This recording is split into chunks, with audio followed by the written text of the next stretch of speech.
Welcome to the Comedy Reset Spotlight. This is the place to be if you want to hear from some of the most innovative and exciting comedy creators from around the globe. On this podcast, you'll hear from a variety of guests who are pushing the boundaries of what comedy can be. If you're looking for fresh perspectives and new ideas, this is the podcast for you. Episode 29. Chicago comedian DeeCee.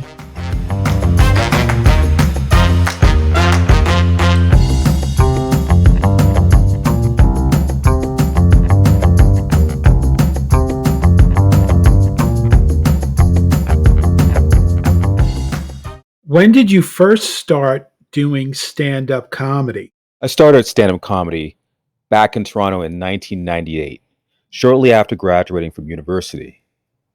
Then I took a 20-year hiatus and resumed and came back to performing stand-up comedy when I lived and worked in Singapore in 2017.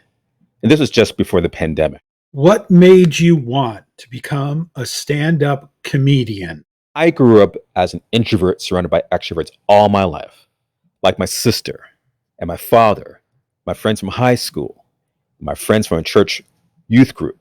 All those people were loud and funny and had something to say and had the spotlight.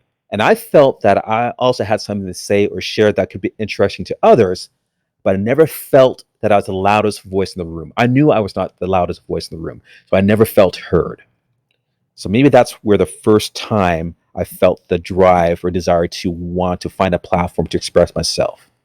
So thanks to my sister, and years later, she got me introduced to the comedy world. And I idolized my sister. She's 4 years older than me.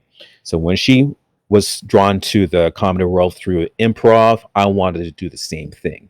And being in Toronto, Second City was in our neighborhood, was literally just a city or two away from us, accessible. And she went that route. I thought that would be the best route for me to go to as well.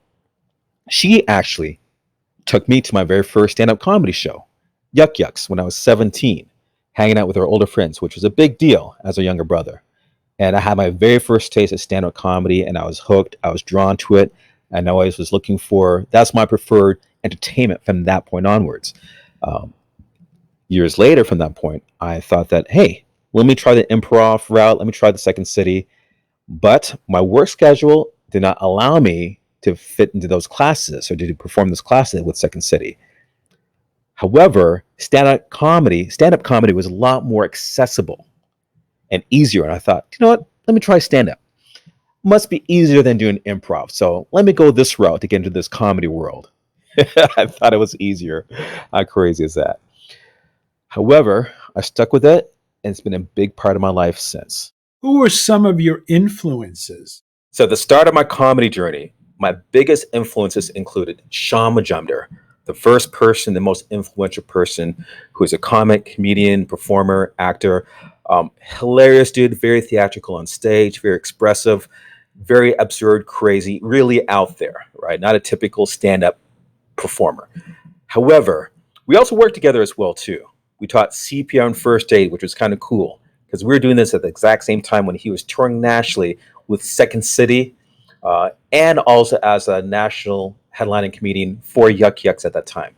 So it's kind of cool for me as an aspiring comedian, aspiring entertainer, to have someone such as Sean Majumder accessible to me. So that was really, really cool. The other people that were influential to me at that time when I first started was Ron Jocelyn, Gilson Lubin, Kenny Robinson. So if you're from Canada, you may know these names. And these are the people that I looked up to when I first started, kind of mentored me when I was stumbling and trying to find my way. Now, at this time, in this part of my comedy journey, I'm more influenced by the comedy and delivery style, or the comedians that have influenced my current comedy style. Has been Dave Chappelle, John Mulaney, Louis C.K., Roy Wood Jr., Dion Cole. And yeah, so these performers I look to on stage, and I still laugh, I'm still entertained by them, but I can also identify with their storytelling style. And I'm very similar. I deliver my comedy in a very similar way. Absurd, Preposterous, really ridiculous premise based observational comedy, but I like telling stories. They do it well, and I happen to create a similar comedy style based upon these guys. What was your first time on stage like? My first time on stage was horrendous. It was a train wreck. It was horrible. I wanted to be put out of my misery quickly. I wish someone had a shotgun or a sniper rifle and put me out of my misery like a deer dying. I had nobody at that time. Um, I know it's hyperbole, but that's how I felt, and it still to this day gives me that feeling of chills. I recorded myself. I recorded my set, and I listened to it later that night or the next day. And that was the last time I listened to myself, a recording of any gig or any show that I did ever. Because I hated my voice. I hated how I sounded. And I hated hearing myself bomb, reliving that experience. So it was horrific. I do remember the bright lights. I do remember the red light coming on. I do remember running out of time, being cued off by the music. And apparently I talked way too fast, missed my punches, missed the punchlines. It was just a horrific, cringeworthy. I even rehearsed for it beforehand, but I had no mentor. I had no one guiding me or coaching me. I had no classes at that time in stand-up. I just went what I thought was funny, what I thought what comedy was based on what I watched that time, based on what I seen, and based on my life experience. So yeah, it was a train wreck, but not bad enough to discourage me from trying it again. Because I knew it had to get better. I had to learn, I had to take this experience and learn from it. So yes, it was horrible, but it didn't kill me. It actually made me stronger, a bit tougher. So What's your favorite joke? oh man, being asked what my favorite joke is like being asked who my favorite kid is. Depends on the day and the time and the season. Because I got two girls. I won't lie. I'm that parent who does have a favorite depending on what's going on in their lives. However, I don't have a favorite joke, but I do have most memorable stories. And for me, the most memorable stories that still make me laugh thinking about them is from Dave Chappelle when he did Killing Them Softly. He jokes about being in the hood and meeting a baby in the hood. He also jokes about Sesame Street. That makes me laugh thinking about that.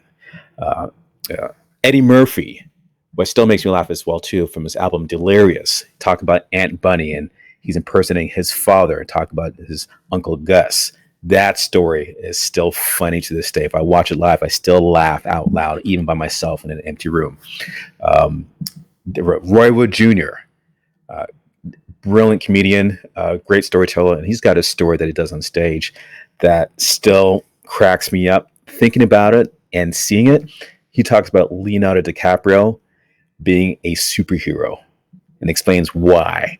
So the way he tells it, oh man, I'm not going to even try to do justice to it by telling it on this podcast. I'm going to leave it for you to go look it up on YouTube or Comedy Central, find that act, find that set, and watch it for yourself. Now, I do have some jokes I enjoy telling and getting the best response from stages. And one of my favorite jokes I like to tell, at least in North America, is talk about being a chiropractor in a strip club. Sounds absurd, it's really ridiculous and very original, but I love how I can take the audience on a journey as to why, what happens in that experience. And it's absurd, it's fun, it's silly, but at the end, it does pretty consistently gives me a good, at least a decent applause break at the end of it. So it's a 2.5 minute bit, works all the time. So if it still works, I got no reason to cut it out. So those are my favorite bits to tell and my favorite stories or jokes to hear from others. What's the worst heckler experience you've ever had? Okay, if there is a prize for the worst heckler experience, I'm going to win it on this podcast. I guarantee you it's going to make you cringe. I was booed off stage.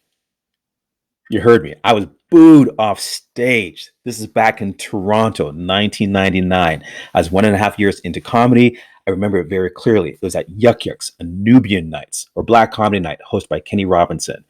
And it's my first time performing on that stage. So I was one of the fresh faces on that stage and introduced as a new comic. Nothing but West Indians and Jamaicans and they're a really rough and rowdy crowd. I mean, they're going to give you a lot of love when they love you, but if they don't like you, they'll let you know very quickly. I was given 5 minutes to perform. I think I did 3.5. I started off okay, had a few laughs, But man, I did not connect with that audience enough or quick enough. And in hindsight, I now know why I didn't connect, because I wasn't really true to my authentic persona, authentic self. I was still trying to find my identity, and I try to present myself as a persona that they would want to see, as opposed to being more true to myself and how I sounded.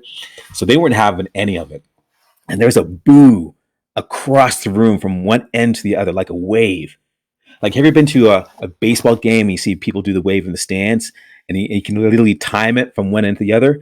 That's what happened in a basement club at Yuck Yucks, but with booze, man. It was horrific. I actually had to, I bailed off the stage. I just remember yelling, "Hey, Kenny, get your ass up here," to rescue me off the stage. And he ran fast to take over the mic. So yeah, that's one of the most memorable or horrifically memorable comedy experience I've ever had, but also helpful as well. Like, after that, I head out in the green room, didn't show up until almost after half the audience left that night.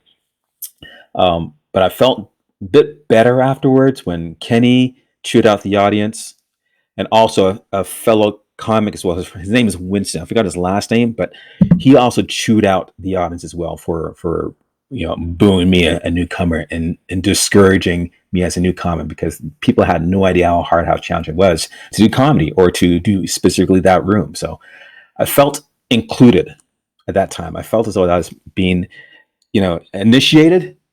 If that's an initiation, damn, that's like the worst tattoo initiation beatdown ever.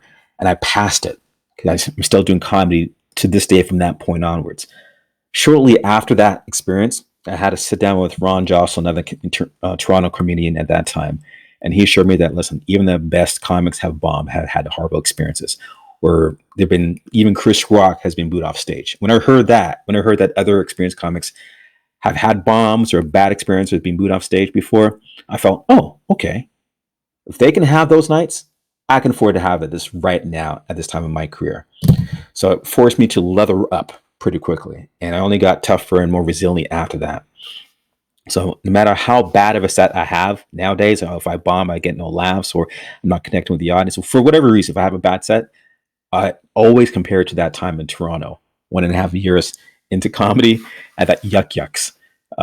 That's the most horrific bomb or horrific heckle experience, but it's one that I learned the most from, and I grew the fastest from, and got my comedy chops pretty early in the game. So I'm pretty weathered from that pretty quickly. So I'm grateful for that experience. Even though, even just talking about it, I still get chills up my spine, I am still grateful for that experience. So bring it on, hecklers. Bring it on. What's the best gig you've ever had? I don't have one best gig, but I have several memorable gigs that are near and dear to my heart. The first one was years ago when I first started in comedy. I performed in Yuck Yucks in London, Ontario. I did a 5-minute set in the middle of a person's headline set that night. The headliner was Tom Stade. I remember trying to get on stage in London, Ontario.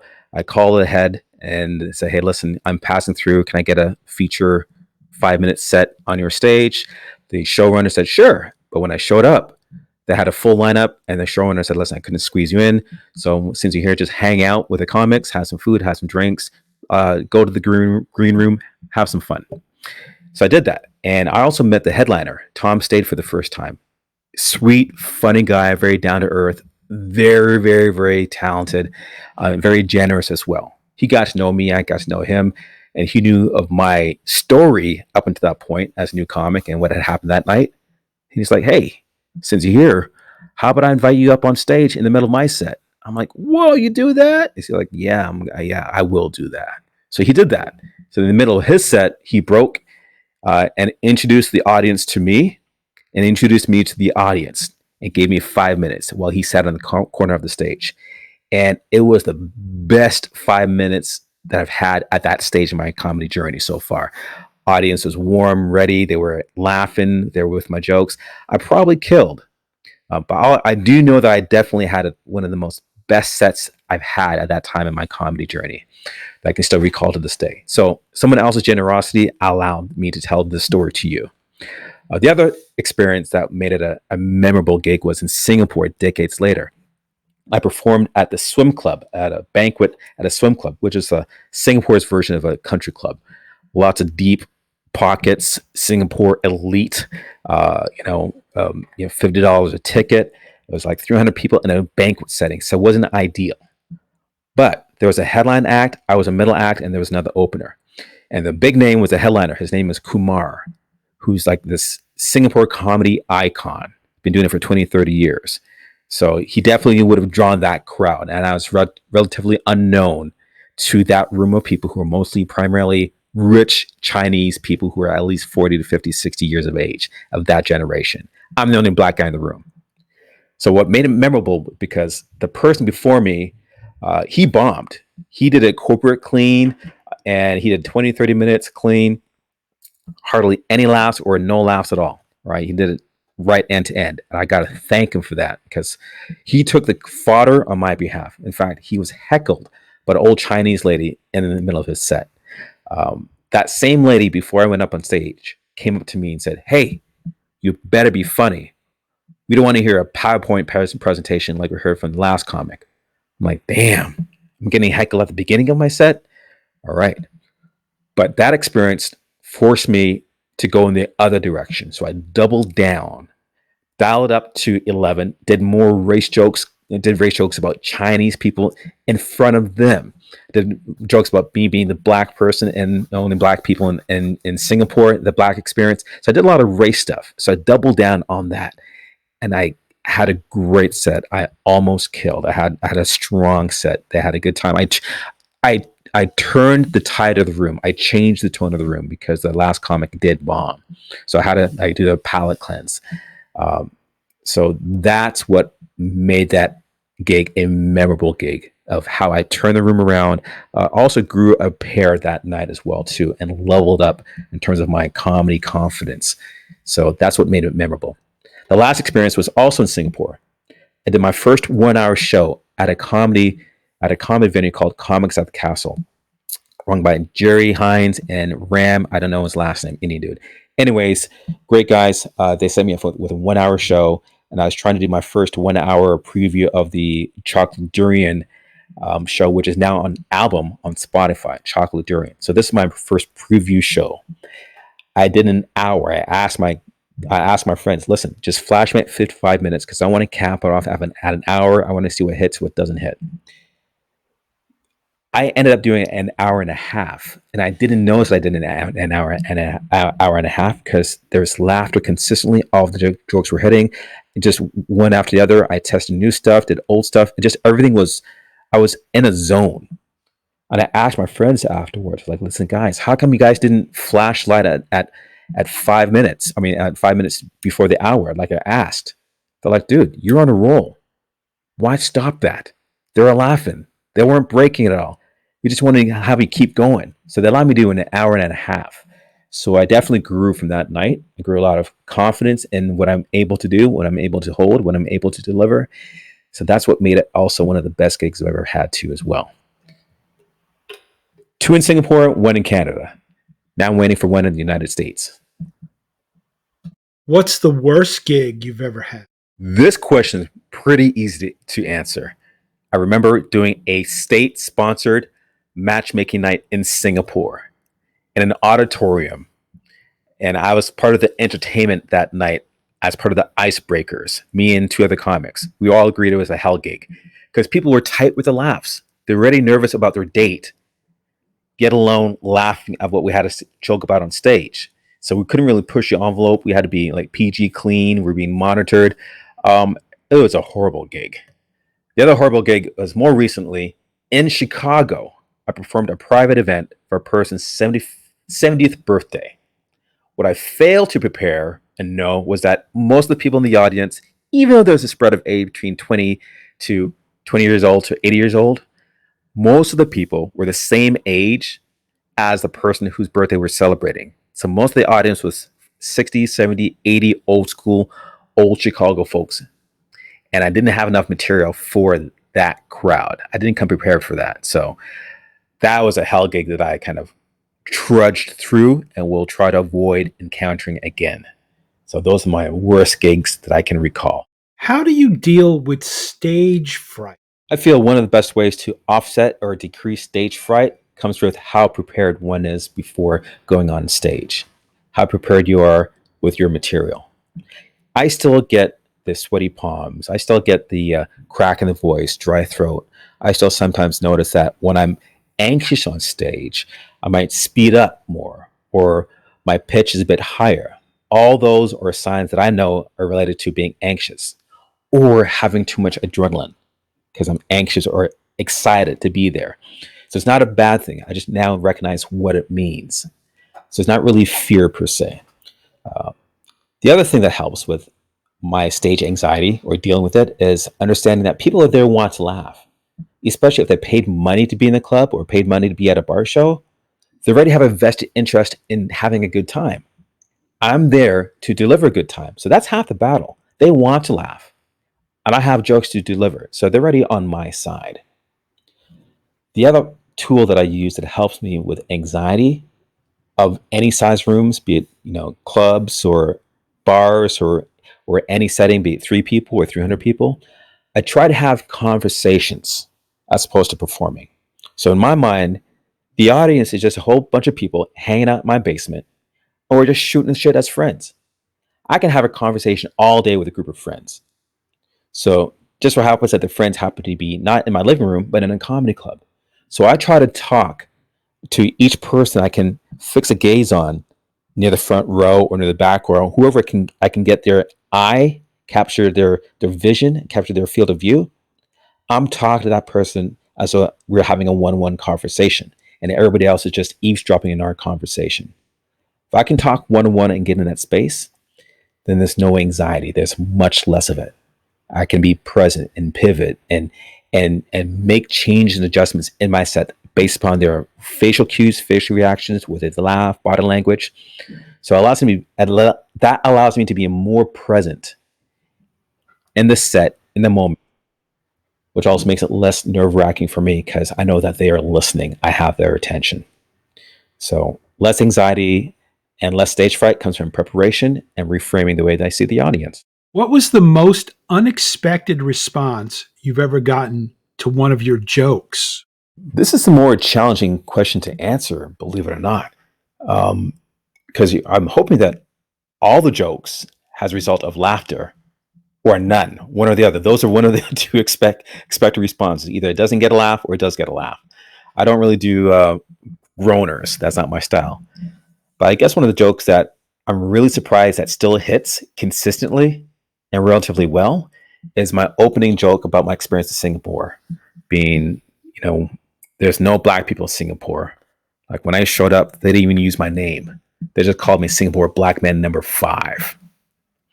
I've used that in Singapore that hits all the time. I've also used that in North America that also consistently hits. So I'm really surprised the fact that how well that small little joke travels. So as long as it still works, I'm still going to keep it. But still surprises me that, my goodness, that's not going to die. I guess that's an evergreen. So that becomes an evergreen joke now. How do you prepare for a show? I use prayer, fasting. Sometimes I sacrifice a chicken. No, I'm just kidding. So depending on the show, if it's like a 5-minute show or a 45-minute show, I'll spend more or less time preparing for it. Like for the longer extended sets, I'm definitely going to be using a mind map to prepare for it in advance, up to a week in advance. So I have a whiteboard at home, and then I also have sticky notes, different color sticky notes with the title of each joke on each sticky note. And I have it mapped out for the sequence I'm going to follow for that set. And I look at it again and again and again, multiple times every single day. So I receive my set. I see the colors. I see my set. I take a picture of it, put it on my phone. And then I can see that when I'm on the road or a passenger or I'm at work, so I can revisit it more frequently before I perform a show. So that's part of my process. I don't really write or read word for word, but I can recall stories, long stories, and segments of stories using this technique. So that allows me with storytelling. The other ways I prepare for show is recently getting healthy, getting rest. My shows have sucked when I haven't had enough sleep. I find myself scrambling for certain words or getting stuck or tripping over certain sentences or certain words if I'm not rested. So I want to make sure I have a full night's rest before I deliver a show, a gig. The other thing I also want to make sure I do is have a empty belly, but fully hydrated. There's nothing worse than dry mouth on stage or gurgling stomach. So I try to be fully evacuated and hydrated before performing on stage. So those are my strategies so far that I can recall for getting ready for a show. But once again, the more time I spend in advance, the smoother that the show is. And the more relaxed I can get before getting onto a show. Like if I'm listening to music on the way to a gig, like I drive 35 to 45 minutes to get to a show. I use some of that time to get on into that zone. Sometimes playing classical, other times playing my I don't give a fuck remix of music that I have, which is a lot more thrash, a lot more hip hop, a lot more hardcore rap. That gets me in the mindset of not caring about the audience and just coming hard and fast and strong. If it's that type of show that requires that, so I have different strategies depending on the show. What's the best advice you've ever been given about stand-up comedy? Is to have fun on stage and look like you're having fun on stage as well. Because the chances are that if you're having fun on stage, the audience will want to join in as well. I feel responsible for the energy of any room that I'm in. I choose to be the effector, not the affected. So I'm choosing to have a greater effect on you than you're going to have an effect on me. That's a choice. The other piece of advice that's been helpful has been to record everything, every show, every performance, and to watch a playback and learn from it. That's been instrumental for me at this latter half of my comedy journey. I didn't do that at the very beginning, and I wish I did. I regret not following that piece of advice earlier on in my career. I probably would have been much further ahead. But now it's been a game changer. So I want to pass on to anybody else who's pursuing comedy. Watch your shit. Last but not least is to write to be memorable. This is actually given to me from Neal Brennan. Oh, name drop right there. Neal Brennan in Singapore. He said, if you're going to write comedy, write stuff not just to be funny, because a lot of funny cats out there, but what material are you going to have that people are going to recall a month from now, a year from now, 5 years from now? What do you have to say? Write to be memorable. So that advice has also resonated with me as well too. And I try to make jokes that people can quote 5 or 10 years from now going, hey, DeeCee, I remember you did that joke about Durian. That's funny stuff. For me, that's a sign that I said, all right, great. I'm writing to be memorable. What's the worst advice you've ever been given about stand-up comedy? The worst advice I've ever heard is, just wing it on stage. Just be in the moment. That's horrible. At least for me, it is. I'm a fan of preparation because there's a lot of unexpected stuff that does happen. Sometimes the audience, the lights, some kind of snafu, it's easy to get thrown off. So I'm a fan of preparation. And anybody who tells you otherwise that says, just be in the moment and you don't have to prepare as a comic, all professionals prepare. So that's the worst advice I've ever heard is just winging it on stage. You're bound to fail if that's you. Even if you're doing crowd work, even if you're doing an MC doing crowd work, there still is a plan or strategy than just winging it. You're in the moment, but you're also guiding the conversation. That's not just winging it. So, yeah, winging it is recipe for failure, in my honest opinion. What would you say is the biggest misconception about stand-up comedy? A big misconception that I run into all the time is, hey, DeeCee, tell me a joke. How come you're not funny now? You're never funny. Well, dude, first of all, we're at work. I'm your boss. And get your ass back to work. We'll joke afterwards. That's a priority. Come to my show. See me on stage. I make jokes there. I make jokes and I'm funny when it's necessary. So no, not all comics are on all the time. Even Robin Williams, when he's in front of the camera, he was on and he knew it. But in his home in real life, he's a very personable, down-to-earth, very approachable, from what I heard. So there is that dichotomy of the appearance of always being outgoing and extroverts as comedians on stage, but meanwhile we might be introverts or quiet or meek or even shy, have anxiety issues. So that's what we have as comics sometimes, that two-sided coin of our personalities. The other part is, I remember hearing, is comedians are born funny, or that person is a natural performer, or that person was destined to be a comedian from the very young age, and they are born funny. And no, some comedians I know have learned the art of being funny when they weren't funny at one point in time. They sucked at the beginning, but they did the courses, they did the programs, they attended Joke Zoom, they've spent the time in the open mics and got better and better and better to the point they became unconsciously competent. When most people start off as being unconsciously incompetent in comedy, and that was me. I was one of those people. But there's a process of journey to become consciously competent. Time, training will get you there. So you don't necessarily have to be naturally funny, but you can learn to be funny over time. What do you believe is the key to success in stand-up comedy? I don't know the key to everybody else's successes, because that could be different from person to person. But I believe my key is going to be persevere for the marathon and treat the comedy journey like a marathon, not like a sprint. There can be some ups and downs, some rough spots, some smooth roads, some hills and valleys, but I would treat it like a marathon. I can anticipate those times and prepare for those times and persevere through those times, because I know it's going to end, or the rough patch is going to be temporary, not forever. So that's what keeps me from quitting. If I'm not quitting comedy, I'm succeeding.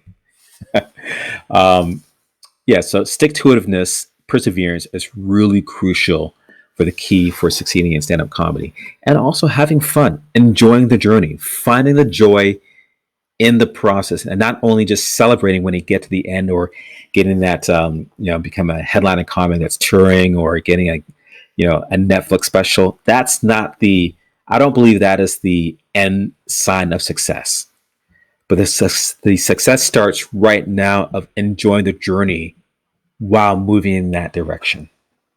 So for me, I believe the key to success is what's happening right now, the mindset that you have right now as a comic. What do you think is the biggest obstacle that stand-up comedians face? I think the biggest obstacle that most comedians face is often what's between our ears.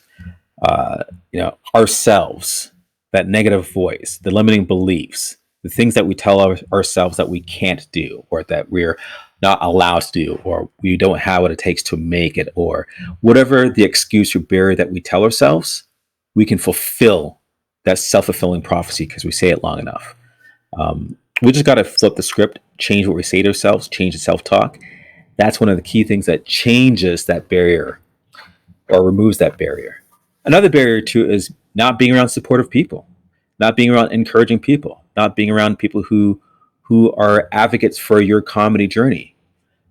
If you want to go far in the comedy journey, find allies and stay away from the haters. What do you think sets stand-up comedy apart from other forms of comedy? I believe stand-up comedy is like the trench warfare of entertainment. It's just you as a comic on stage, and no barrier between you and the audience, because they can jeer you or boo you or throw stuff at you or heckle or sometimes charge a stage if they don't like your comedy. You find out very quickly if they don't like your material or don't like you. So there's a big risk reward involved with doing stand-up comedy, because if they love you, you'll find it very quickly. You get that immediate gratification from laughter, from clapping, from a joke that you tell. Or you get the opposite, which is no laughter, and you get your ego bruised and hurt or damaged from the lack of laughter or silence.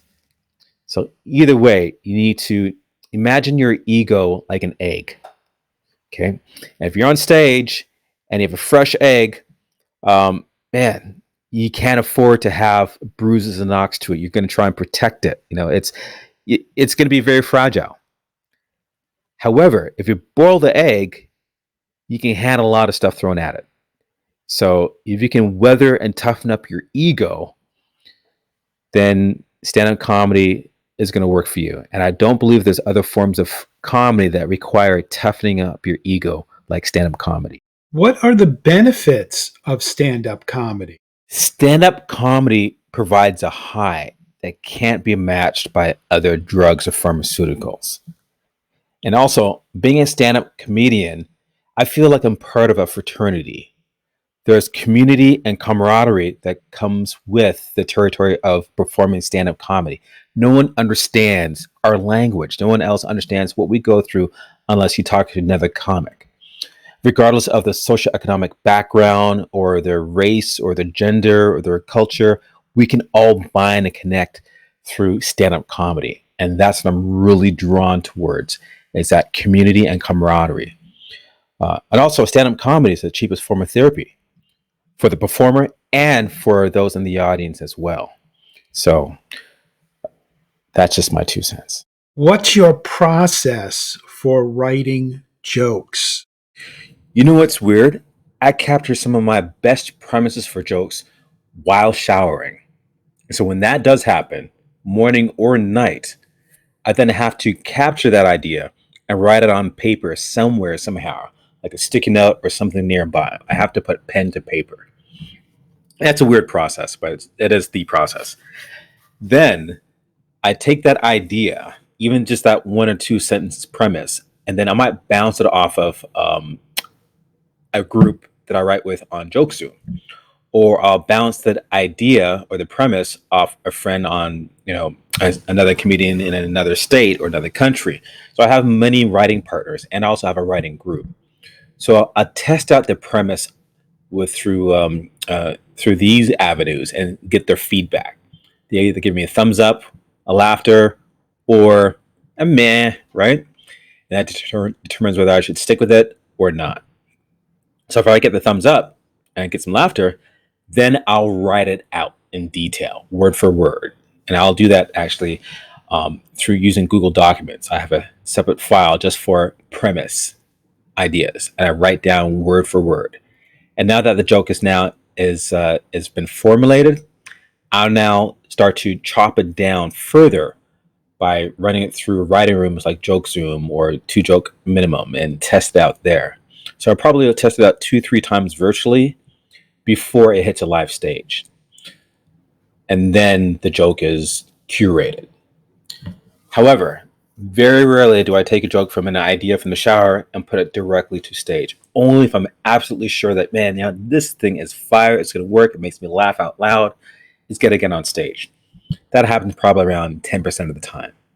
But 9% of the jokes goes through the gambit of a writing room with a group, or a writing room with 2 other people, another person, or testing it out, kind of like a field test on Twitter or on Instagram to see what kind of response that I get from a premise idea, like a quick blurb or joke. So these are the ways that I kind of build material before it ends up being a joke that I can tell on stage. What's the most important thing for a stand-up comedian to remember? I think it's important for comedians to remember to ask for help. We're part of this amazing fraternity of other fellow stand-up comedians. And if we ask for help, someone's going to be available to offer it or provide help in the form of advice or counsel or ideas or a person to bounce ideas or jokes off of, or someone to give advice on how to get to the next level. There's always going to be another comedian willing to help. That's only if we ask. I regret when I first started not asking early enough for help. I thought I had to do this by myself. I thought I was a silo. Meanwhile, it's a fraternity, and no one told me about this. It took me years to discover how tight-knit, how close, how available other comedians can be if you reach out and ask for help. The other thing to remember as a stand-up comedian, I believe, is to have fun along the journey. This is a long, long comedy journey. Stand-up is a long game. It's not a sprint, like I mentioned before. It's a marathon. and enjoy the process of creating comedy. Don't just be happy or find happiness when you reach the end of whatever success you think that is you're going to attain or what you think success is. Have fun along the journey. Otherwise, what's the point? You're not going to make yourself laugh, and you're not going to make other people laugh eventually. You can be a miserable comic on stage that knows jokes, but no one's laughing because you're not happy, and it shows. So enjoy the process, enjoy the journey, enjoy the wins and losses, and understand that we can celebrate with other people who connect with us on a comedy level. So embrace the comedy community and enjoy the journey. Have fun along the way. What do you think are the best techniques for dealing with hecklers? Ignoring the heckler is the best approach, I feel, with dealing with hecklers. Just ignore them. Don't acknowledge. Speak to everybody else in the room that's giving you their attention, their time, laughing at your jokes. Don't give any weight or attention to that heckler. I made the mistake one time of addressing a heckler. He was eating wings. There's like 5 people in the audience, 3 people in the front, and the heckler was eating while heckling at the same time. Like totally disruptive, like totally distracting. But me responding to the heckler wasn't about the heckler. It's about me losing my cool, me feel that my ego was bruised because I didn't have the full attention because they were eating at the same time. It wasn't about the heckler, it was about me. So I kind of ate crow afterwards and realized that my reaction to going off on the heckler was unnecessary, it was unwarranted. And it just changed the space of the room, changed the air, changed the energy, and it made a horrible set for me and probably a horrible set for everybody else. What I should have done was ignore that heckler and just speak directly louder and engage more with those who are in the room to hear the comedy. So take my experience as a cautionary tale. Ignore the hecklers.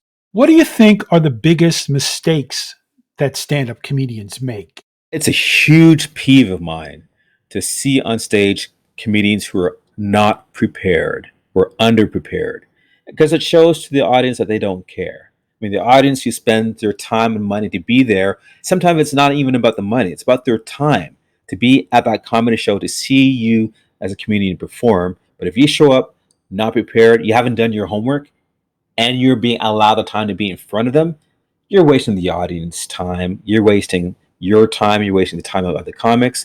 It's not fair. It's kind of like you're projecting the image or the statement.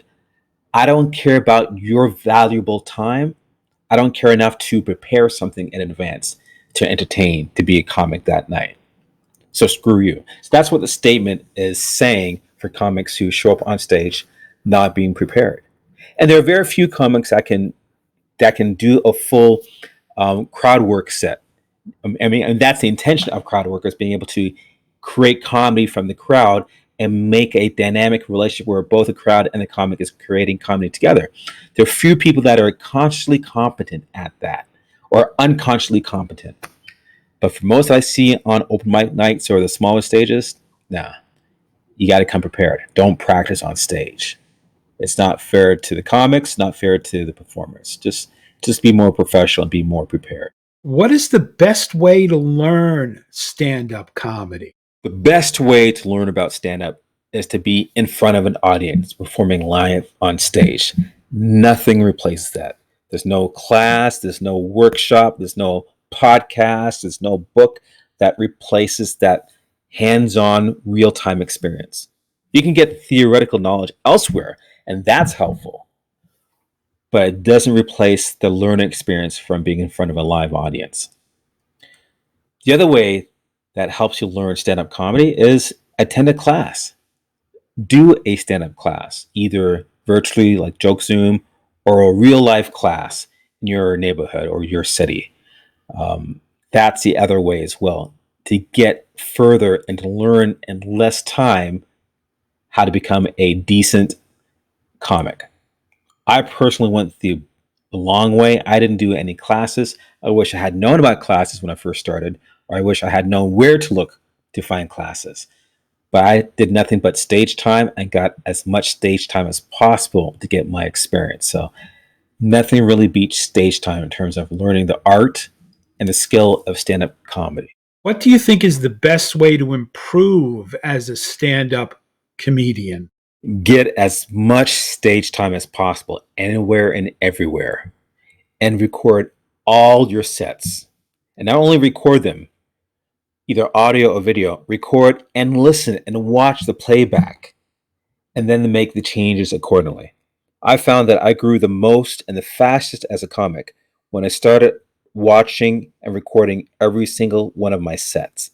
That's where my growth happened the fastest in the latter half of my comedy journey in my 40s. I kind of got over the fact that I hated hearing myself, I hated seeing myself, but I knew how important it was to be able to grow faster, and I wanted to grow more than experience the pain. So I got through the pain of watching and hearing myself, sucked it up, and then eventually it didn't become a problem, it became less painful. And I was able to make the changes and fine tune my sets and my jokes and my comedy based upon what I've recorded from the night before. So, game changer for me. And it should be a game changer for you too. Record every set. And then play it back. Don't just set it there on a desk, as it collects dust. Play it back, listen to it, watch it, critique yourself, and learn from it. What has stand-up comedy taught you about yourself? There are 3 things that I've learned about myself since doing stand-up comedy. Number 1, I enjoy taking chances, and I take a lot of chances. I'm a risk taker, and it shows up not only on what I do on stage, but also shows up in my life outside of stage as well. Going to Singapore was a risk-taking experience. Doing comedy, specifically, thinking of a joke while having a shower, an absurd premise or idea that makes me laugh. And I'll try that on stage that exact same night, even before it's tested through the jokes rooms or written it out or formally constructed, as I typically do with most of my jokes. Sometimes I just deliver that premise and see if it resonates and hits the audience on stage. And 4 times out of 5, when I try that, the joke lands and it works. 20% of the time, it bombs. So what happens? I laugh, audience laughs, we acknowledge it, dismiss it, and then move on to the next bit. So I've discovered that about myself. The second one I discovered was that I'm a good listener. And because I listen well every single day, I've discovered the fact that I can extract comedy from hearing conversations from other people, or hearing what other people say or don't say, and then finding a different way of interpreting what they say into something that is funny. So I created a lot of comedy from conversations that I overheard or misheard or misinterpreted based upon what was around me, either in conversation directly with me or in conversation around me.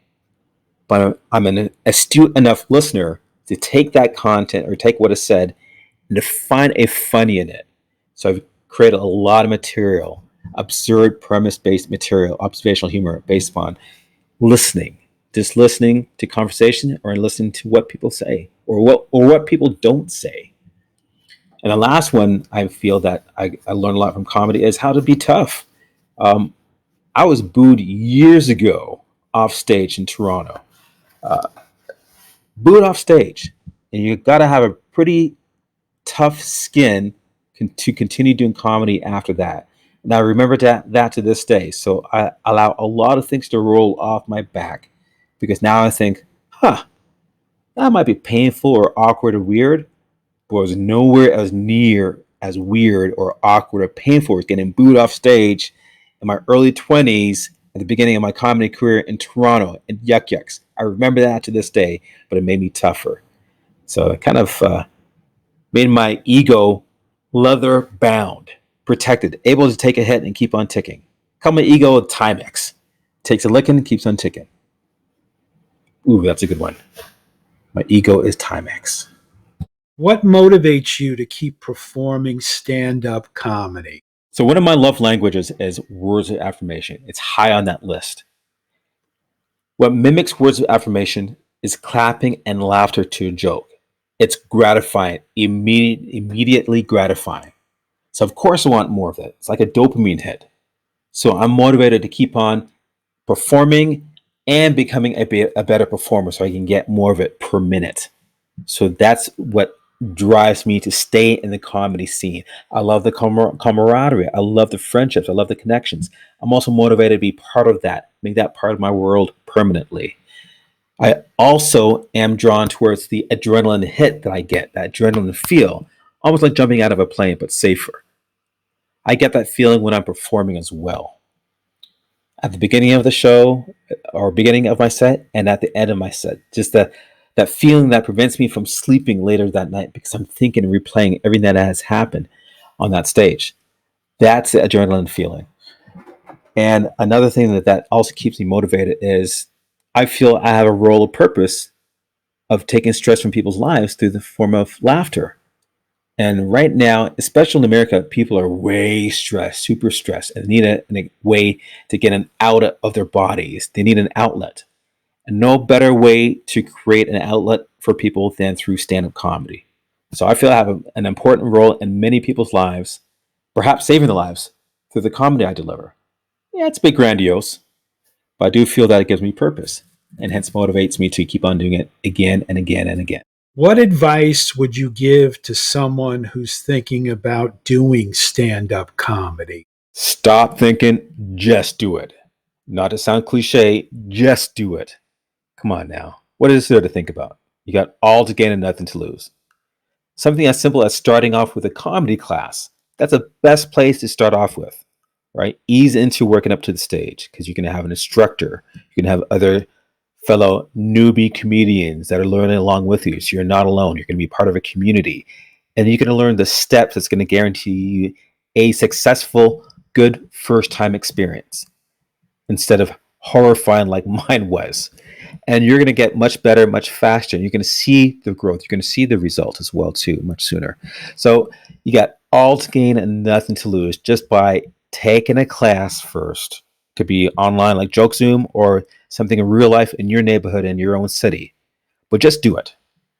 And then take another chance and get on stage and perform live. Because it is a rush. Is there anything you'd like to add that we did not cover? Stand-up comedy is global, but also stand-up comedy is regional.